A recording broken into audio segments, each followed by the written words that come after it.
E aí, pessoal, tudo bem com vocês?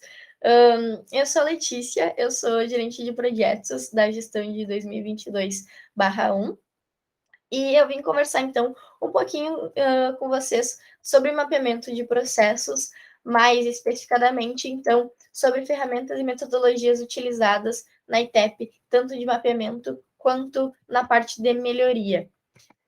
A gente vai ver, então, um pouquinho mais sobre essas ferramentas e metodologias aqui, que são o CIPOC, o fluxograma, o POP, o Loop. Então, essas aí representando a parte do mapeamento de processos. E depois a gente vai para a parte da melhoria de processos ali, com o diagrama de Ishikawa, com os 5 porquês e a metodologia MASP. É muito importante eu comentar que existem diversas outras ferramentas, tanto de mapeamento quanto de melhoria de processos. A gente vai até comentar um pouquinho durante a explicação de algumas que existem outras, porém a gente não vai se prender tanto a essas outras. Por quê? Porque a gente vai falar um pouquinho mais sobre as que a gente mais utiliza na ITEP, quais são essenciais mesmo que vocês precisam saber, porque são as que a gente realmente utiliza mais no nosso dia a dia, que vocês vão ter um maior contato. Então, que é muito importante que vocês entendam como cada uma funciona, qual o seu propósito. Então, são essas aqui que a gente vai falar um pouquinho mais, porém, é que sempre importante ressaltar que existem outras sim, que são, que com certeza a gente pode estar utilizando também, porém, a gente vai se especificar um pouquinho mais nessas aqui. Tranquilo, pessoal? Então, em cada uma dessas ferramentas, a gente vai ver o conceito delas, né? O que é, qual situação que a gente utiliza cada uma. E aí, nos próximos módulos, o pessoal vai estar explicando um pouquinho mais para vocês como que elas são aplicadas na prática, né? E alguns exemplos, então, que a gente já passou aí durante a nossa jornada aí de ITEP. Então, começando pela primeira ferramenta, nós nos deparamos com a CIPOC. Então, o que é a CIPOC? A CIPOC é uma ferramenta da qualidade utilizada para mapear quaisquer processos de uma empresa. Como vocês vão ver mais para frente, todas as ferramentas de mapeamento são escritos, são utilizadas para mapear processos. Porém, o que difere a CIPOC? Qual que é o diferencial da CIPOC que faz ela uma ferramenta importante, uma ferramenta diferente das outras que vão ser explicadas mais para frente? A CIPOC, então, ela é uma ferramenta que ela tem como foco nas entradas e as saídas de um processo. Então, ela olha ali para aquele fluxo de informações, para aquele fluxo de insumos, aquele fluxo de produtos durante um processo. Então, a CIPOC, ela não se prende apenas às etapas de um processo. Eu estou falando bastante de processo, porque vocês já viram lá no módulo 1, o Gonçalo falou com vocês um pouquinho mais sobre o que é um processo, né, a definição de processo. Então, um processo, a gente pega uma entrada, a gente então executa esse processo e a partir dele nós temos uma saída. Porém, para executar esse processo, muitas vezes ele é dividido em etapas. Então, cada uma dessas etapas, a CIPOC estuda cada uma dessas etapas e as entradas e as saídas de cada uma dessas etapas também. Então, é todo o fluxo de informações ao longo de um processo. Então, a gente não pega apenas uma entrada, a saída e o processo como um todo. Ela analisa um pouco melhor como que funciona esse fluxo de informações ao longo de cada uma dessas etapas. Então, a CIPOC, ela nos dá um macro muito gigante de um processo. Então, ela é muito importante para a gente compreender melhor as saídas e entradas mais relevantes. Então, o que significa ali a CIPOC? Né? O que é CIPOC? CIPOC, por que esse nome? Né? A CIPOC, então, ela é a reunião das iniciais de cada uma dessas palavras aí em inglês. Então, a gente começa com suppliers, que são os fornecedores. Vamos, então, para o I, que é os inputs, que são as entradas. O P significa process, ou processo. O é os outputs ou saídas e o C é os customers ou clientes. Então, agora mais para frente, a gente vai ver o que significa cada uma dessas letrinhas, que elas são extremamente importantes aí no mapeamento. A gente pode ver, então, aqui a CIPOC. Ela é construída, então, com 5 colunas, sendo cada uma dessas colunas correspondentes a cada uma desse significado. Quando a gente olha para uma CIPOC, a gente começa olhando para o meio dela, que está até com uma corzinha diferente, que é processo. Como eu comentei antes, como o Gonçalo comentou antes, o processo ele é dividido em diversas etapas. Então, na coluna P, estão destrinchadas cada uma das etapas realizadas para transformar as entradas em saídas. Então, é literalmente nessa coluna aí que a gente tem escrito exatamente quais são os passo a passo do que a gente vai estar seguindo para a gente estar finalizando, então, estar realizando o processo. Para cada etapa, então, a gente tem uma entrada, que é ali a coluna do I. Então, a coluna do I nos dá as entradas que serão convertidas em saídas. Então, para cada etapa, a gente precisa de algum material, a gente precisa de algum conhecimento. Então, nem que seja para enviar um trabalho para um professor. Para a gente poder enviar um trabalho para o professor, a gente precisa do e-mail do professor, a gente precisa do trabalho finalizado, a gente precisa dos dados da equipe. Então, realmente todas as entradas que a gente precisa para estar realizando um processo. E essas entradas, elas não vêm do nada, elas não aparecem do nada. Essas entradas, elas têm os fornecedores. Então, os fornecedores, eles nos fornecem as entradas para a gente estar realizando um processo. Então, o fornecedor pode ser realmente um fornecedor, pode ser um fornecedor enfim, para eu fazer um molho de tomate, o que eu preciso? Eu preciso de tomate. E quem que me fornece esse tomate? É a feirinha que tem toda terça-feira aqui perto de casa. Ou, enfim, é o mercado. Então, é realmente um fornecedor.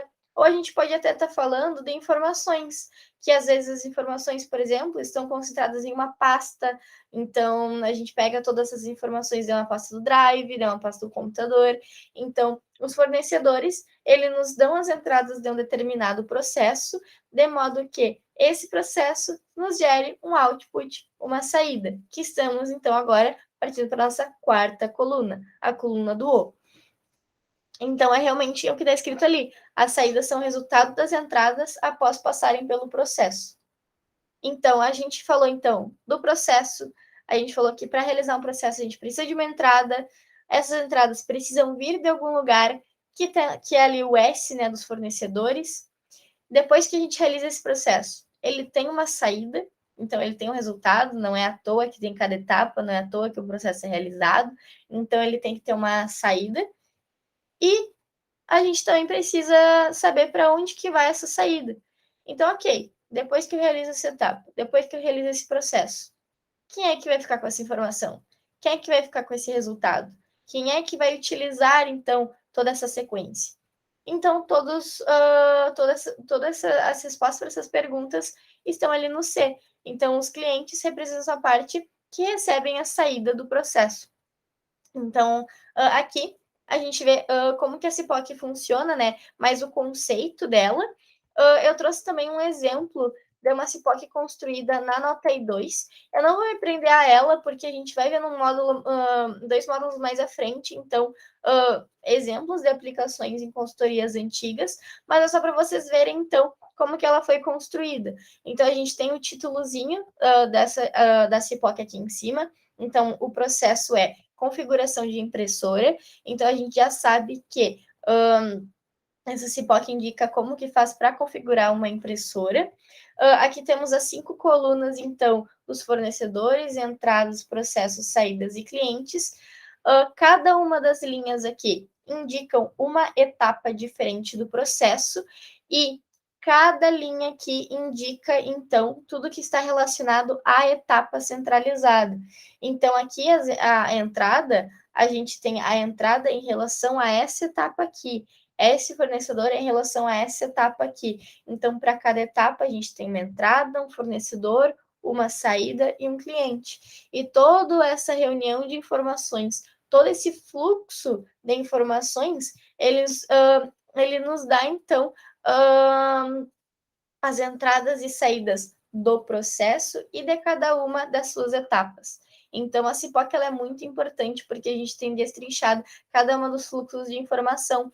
Então, a gente já consegue ter uma visualização de quando funciona essa troca de informação entre os setores, que às vezes não bate. Já mapeando, a gente já consegue identificar aí algumas questões que estão pendentes no fluxo, e, enfim, o que pode estar sendo melhorado. Mas, então, é isso. Não vamos aprender muito o conteúdo dela, porque a gente vai ver em módulos mais à frente, mas é assim que funciona e é construída e, enfim, é formada uma CIPOC. Passando mais à frente, então, passamos para o fluxograma. O que é o fluxograma? O fluxograma também é uma ferramenta de mapeamento, porém, ele tem um objetivo, então, de ser destrinchado de forma clara e objetiva por meio de símbolos as atividades a serem executadas durante um processo. Então, a CIPOC estava ali falando mais de entradas, saídas, fluxo de informações. Já o fluxograma, ele nos indica as atividades em uma sequência lógica, clara, objetiva e visual. Então, no fluxograma, a gente olha para processos mais detalhados, que a gente precisa de uma ordem, a gente precisa de responsáveis pela execução. Então, ele é muito importante também para a ambientalização de colaboradores, porque às vezes a gente chega, alguém te pede para fazer algum processo que tu não sabe como funciona, então ter um fluxograma ali muda muita coisa, ajuda muito quem está chegando numa empresa, então a gente utiliza bastante o fluxograma também quando tem uma grande rotatividade de colaboradores. E é bom, é muito importante, nossa, é muito importante lembrar vocês também que a gente sabe que um fluxograma é bom quando uma criança de 6 anos pega o fluxograma para ler e entende o que está escrito. Então, o fluxograma ele tem realmente o objetivo de ser claro, visual, objetivo, de modo que ele seja compreendido por qualquer pessoa que lê ele. Qualquer pessoa tenha capacidade cognitiva para ler esse fluxograma. Então, é muito importante vocês pensarem nisso na hora de mapear um processo, porque uma questão é que às vezes a gente vê uns clientes que já estão tão usuais com uma nomenclatura, estão tão acostumados como que funciona, mas porém para alguém que está chegando na empresa não está tão claro. Então é importante que vocês tenham essa mentalidade na hora de fazer da construção de um fluxograma, para que qualquer pessoa que olhe para ele consiga entender o que ele quer dizer. Então, o fluxograma, ele também ele tem uma linguagem própria, que é a linguagem BPMN. Então, a gente tem diversas outras tipos de linguagens que a gente pode ver na internet, o que significa o losango, o que significa o quadrado. Porém, a gente segue a linguagem BPMN, que é Business Process Model Annotation. Então, é uma linguagem de mapeamento de processos, em que qualquer pessoa que olha esse fluxograma vai entender o que ele significa, vai entender cada uma dessas simbologias. Então, uma pessoa que mora lá na Austrália vai entender como é que funciona um fluxograma de uma pessoa que fez aqui no Brasil. Então, ele realmente é para ter padronizado esse sistema. Um exemplo que a gente vê mais no nosso dia a dia são as regras da BNT, que a gente já sabe como funciona, a gente já tem padronizado isso, a gente já sabe como é que funciona o trabalho, um projeto de alguém, um TCC de alguém de lá da UFMG, por exemplo, a gente já sabe como que funciona. Então, da mesma forma, a gente segue aqui a anotação do fluxograma. Então, aqui temos uns símbolozinhos dos principais. A gente começa então pela bolinha verde, que indica o início do processo. A bolinha vermelha indica o final do processo. Então, essas duas aqui, início e final, né? A bolinha amarela, então, indica um evento intermediário. Então, o que é um evento intermediário? Às vezes, durante um fluxo de processo, a gente se depara com um evento intermediário, por exemplo. Eu preciso enviar um trabalho para o professor, vamos pegar esse mesmo exemplo. Preciso enviar um trabalho para o professor de física. Porém, para eu enviar esse trabalho, eu preciso que o meu colega me envie a parte do trabalho dele. Então, eu já começo ali, o processo seria realizar o meu trabalho de física. Então, a gente vai lá, começa. A bolinha verde indica início. A gente começa a estudar o conteúdo, fazer lista de exercícios, fazer minha parte do projeto. E aí, para a gente seguir o fluxo, eu preciso da parte do meu colega de trabalho. Então, a gente espera, é um evento intermediário, a gente tem que esperar ele finalizar a parte dele e eu receber essa parte. Então, nessa parte de recebimento, é um evento intermediário, que ele influencia no fluxo. Talvez não dependa de mim, mas ele influencia no meu fluxo, de modo que eu só consiga dar prosseguimento no projeto, no processo, quando eu receber essa informação, quando eu receber essa documentação. Então, o evento intermediário, ele indica realmente isso. Então, a gente vai ver que existem outros tipos de evento intermediário, às vezes, por exemplo, numa receita de bolo, a gente vai, faz a massa, segue todo o processo, e a gente precisa esperar o bolo ficar pronto depois que ele vai para o forno. Então, é um evento intermediário esperar a prontidão, né? Esperar ele ficar pronto, depois de 1h30, por exemplo. Então, é um evento intermediário. Então, tudo isso é importante, é extremamente importante ter um fluxograma. Outro símbolo, então, temos esse aqui, esse é um losango amarelinho, que indica a condição de um processo. O que que significa? Muitas vezes vocês vão ver que esse losango amarelo é um gateway. O nomezinho dele é gateway. O gateway, então, ele indica a condição de um processo, de modo que, a partir de um gateway, o fluxo de um processo, ele pode seguir outros caminhos. Então, às vezes, a gente se depara com uma situação que, dependendo de uma condição, o fluxo muda. Então, por exemplo, eu sou caixa de supermercado, e aí um cliente passa ali as compras, e aí eu vou perguntar para ele, o pagamento vai ser no Pix ou no cartão? Dependendo da resposta para essa pergunta, o fluxo é diferente. O meu próximo passo, ele é diferente. Então, se o cliente dizer, vou pagar no Pix, o meu próximo passo seria, ok, pegar a chave do Pix, seria repassar ao cliente, seria confirmar o pagamento, seria esperar o pagamento, seria confirmar o pagamento e emitir a nota fiscal, por exemplo. Já se, a partir desse gate, a partir dessa pergunta do pagamento, ele responder, não, vai ser no cartão, o fluxo é diferente. Seria pegar a máquina, seria colocar o valor, seria dar a máquina para o cliente, enfim, segue um fluxo diferente. Então, dependendo de uma condição, o fluxo se difere. Então, o gateway ele é essencial para um processo, porque um processo ele tem várias vezes eles têm umas diferenciações entre ele. Então, o gateway nos indica realmente essa condição a ser seguida. Tudo certo aqui?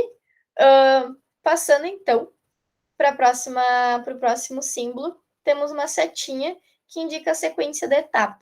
Então, pode parecer óbvio para vocês, vocês devem estar pensando, nossa, é claro que o verde indica o início, o vermelho indica o fim, uma seta deve ser seguida, porém, existem outros tipos de setas. E é muito importante lembrar que essa setinha aqui indica a sequência de uma etapa. Então, seguindo a sequência de etapa, que a gente segue o fluxo dele. Ela que interliga cada uma dessas etapas. Porque senão, uma etapa ela pode estar jogada durante o processo que não faça sentido.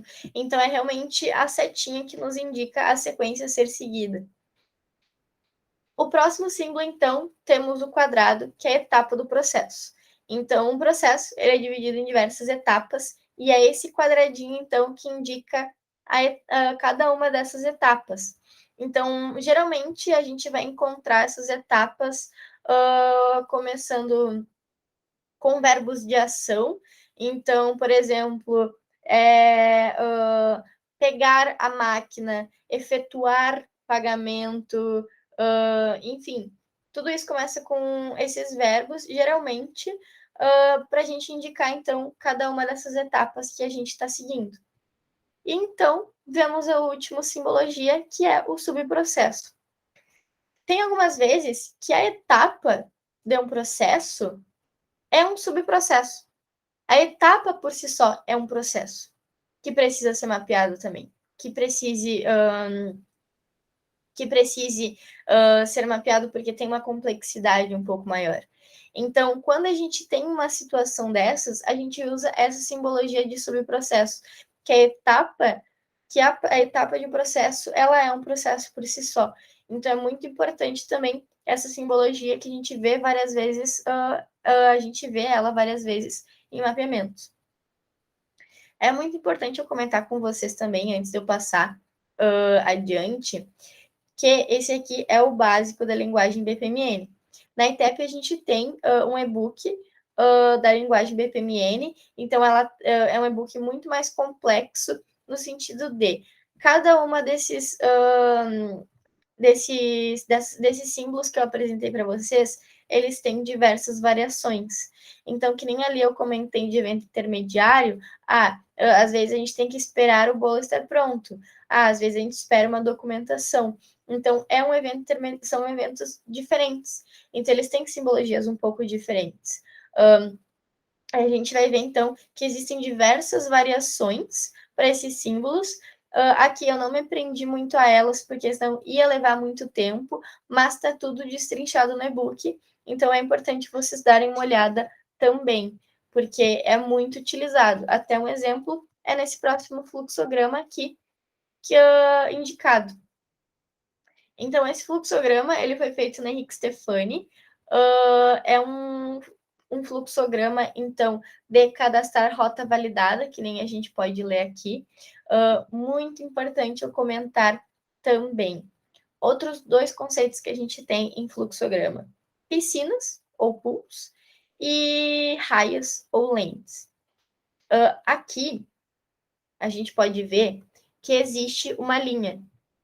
Existe uma linha que ela pega aqui todo o fluxograma. Então, o fluxograma ele está todo dentro desse retângulo maior.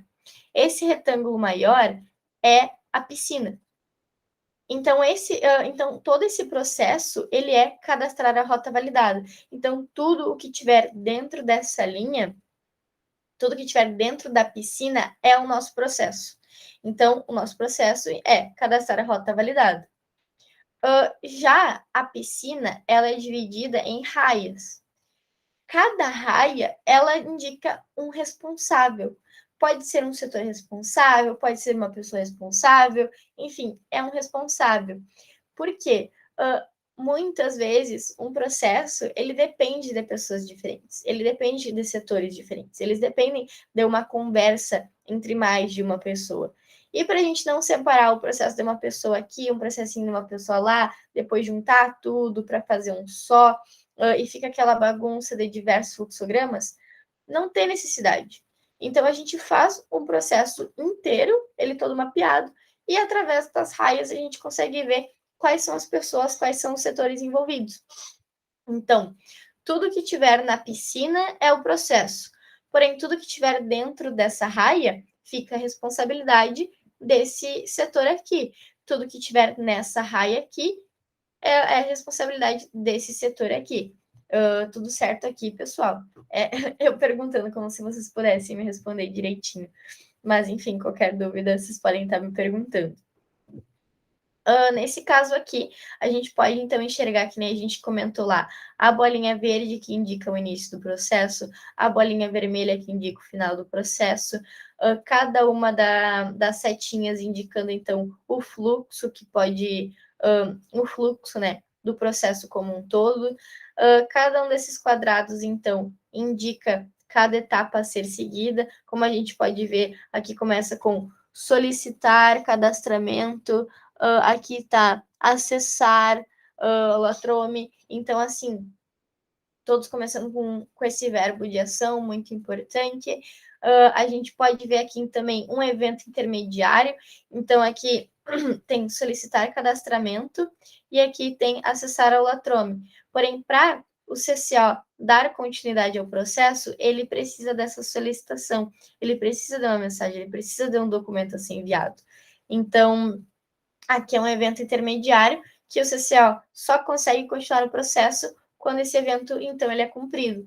Então, aqui a gente tem um exemplo de evento intermediário, e aqui a gente tem também um gateway. Então, aqui a gente tem um gateway de se o ponto já foi cadastrado. Então, se ele foi, ele segue esse caminho aqui. A gente pode ver que a resposta seria sim. Então, se o ponto foi cadastrado, sim, segue esse fluxo aqui, segue adiante sem passar por aqui. Porém, se a resposta para essa pergunta for não, segue esse fluxo aqui. Então, dependendo de uma condição, o fluxo se difere. Existem outros tipos de gateway também que vocês vão dar uma olhadinha lá no nosso e-book. Então é isso, pessoal, o básico assim de fluxograma. Espero agora que quando vocês verem o fluxograma, vocês entendam então o que significa o losango, o que significa o quadrado, o que significa os círculozinhos vermelho, verde e amarelo, e mais destrinchados eles, então, a partir ali do nosso material. Seguindo adiante, então, nós temos o POP. O que é o POP? O POP ele é um documento com instruções e descrições de atividades que são rotineiras, e ele tem como foco destrinchar de forma detalhada um processo com foco em suas especificidades. Então, que nem a gente olhou ali, o fluxograma e a CIPOC, ele nos dão uma forma mais macro de processo. Ainda o fluxograma é um pouco mais minucioso, que a gente consiga ali ver de forma detalhada e visual. Porém, o POP, ele é muito mais específico, ele é muito mais detalhado. Então, que a gente precise entender, a gente precisa compreender exatamente a forma destrinchada, o passo a passo de uma atividade.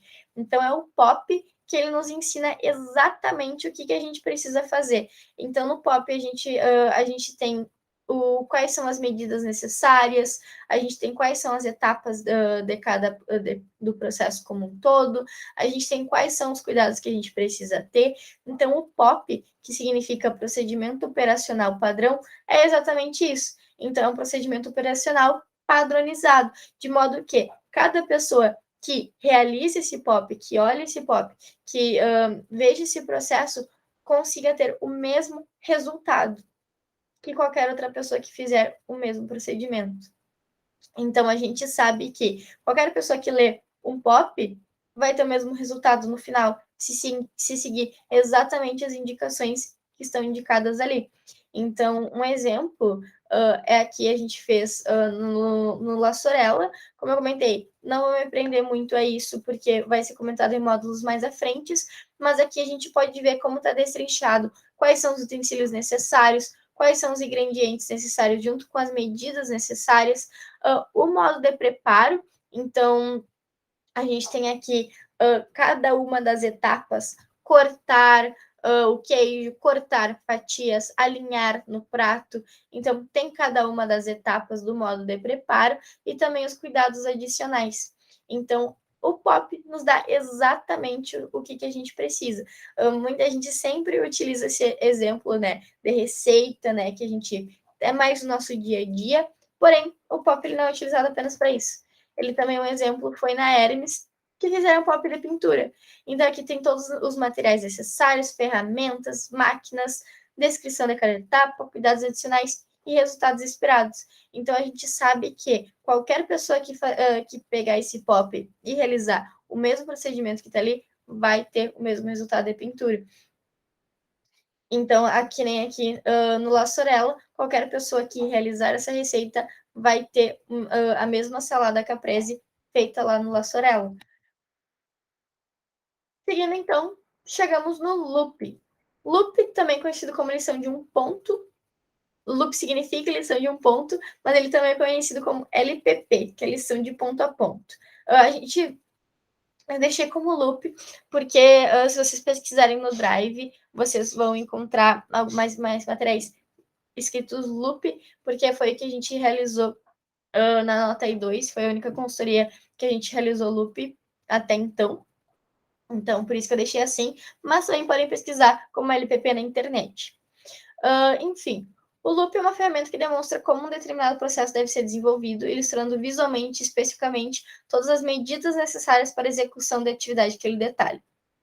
Então, aqui, a gente falou de detalhamento, a gente falou de medidas necessárias, a gente falou de forma visual. Tudo isso tem muito em comum com todas as ferramentas que a gente viu antes. Então, ali a parte de detalhado e medidas necessárias, a gente falou muito sobre isso agora no POP. E a gente falou muito de visual e específico, né, ilustração, lá no fluxograma. Então, o loop, ele reúne tanto a parte do visual quanto a parte do detalhamento. Então, ele tem como foco destrinchar de forma clara e objetiva as atividades a serem executadas.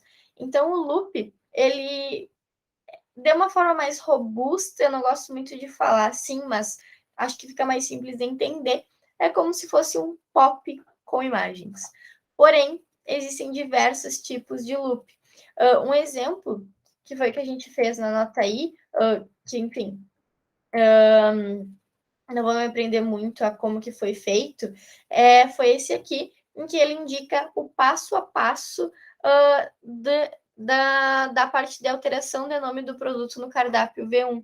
Então, aqui a gente sabe que qualquer pessoa que seguir esse procedimento no sistema deles vai ter o mesmo resultado, vai conseguir chegar no resultado final. Então, aqui o loop ele tem cada uma das etapas, tem a classificação, então, deles, que nessa questão é um conhecimento básico. No loop ele também indica a data que ele foi realizado, enfim, tem tudo direitinho nele, e aqui é um exemplo, então, que a gente fez. Porém, algumas vezes a gente também encontra loops, se vocês verem na internet, de, por exemplo, quando esse botãozinho está para cima, a máquina está desligada, quando ele está para baixo, a máquina está ligada. Então, é um desenho da máquina com o botãozinho para cima e uma com o botãozinho para baixo. Então, ele é um ponto mais visual, ele é um ponto mais detalhado, é um ponto mais simples, que a equipe que esteja realizando esse processo precise dele visual, precise de um desenho, precise saber exatamente o que quer dizer, sabe? Qual que é o botão a ser utilizado, qual onde que deve ser clicado. Então, aqui temos um exemplo do loop e como que ele funciona. Então, vamos ficar por aqui por enquanto. Então, a partir no próximo vídeo, eu vou entrar no detalhe da parte de melhoria de processos. Falei um pouco mais agora, então, das ferramentas de mapeamento, sobre esse POC, fluxograma, loop e POP. Qualquer dúvida, vocês podem estar me chamando, vocês podem estar chamando qualquer pessoa, porque, como a gente sempre fala, qualquer ITEPer é o melhor ITEPer para ajudar vocês, mas também estou sempre à disposição. Então, qualquer dúvida, vocês podem me chamar. Então é isso, pessoal. Fiquem então adiante, que espero vocês no próximo vídeo.